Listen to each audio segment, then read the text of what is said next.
శ్రీమద్ కాద్రి లక్ష్మీ నరసింహస్వామి వారు ప్రహ్లాద సమేతంగా వెలిసినటువంటి ఏకైక క్షేత్రం శ్రీమద్ కాద్రి లక్ష్మీ నరసింహస్వామి వారి క్షేత్రం.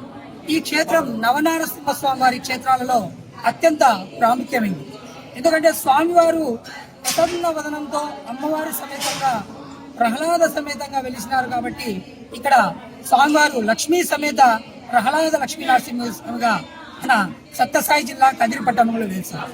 కదిరి పట్టణానికి 3 కిలోమీటర్ల పరిధిలో ఉన్నటువంటి కుమ్మరవాళ్ళపల్లి గ్రామంలో స్తోత్రాద్రి కొండపై స్వామివారు వెలిశారని, ఇక్కడే స్వామివారు మొదటగా పాదం మోపడం వల్ల ఈ స్తోత్రానికి స్తోత్రాద్రి కదిరికొండ అనే పేరు మరియు కాద్రి పురాణం అనే పేరు కూడా ప్రాశస్త్యంలో ఉంది.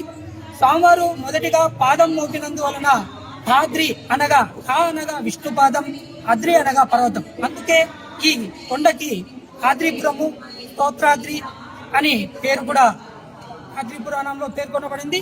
ఇటువంటి ప్రాముఖ్యత కలిగినటువంటి కాద్రికొండకి శ్రీవారి జన్మ నక్షత్రం స్వాతి నక్షత్రం సందర్భంగా పెద్ద ఎత్తున గిరిప్రదక్షిణ ప్రారంభించిన భక్తులందరూ ఈ స్వామివారి గిరిప్రదక్షిణలో పాల్గొని ఆ స్వామివారి కృపకి పాత్రలవుతున్నారు.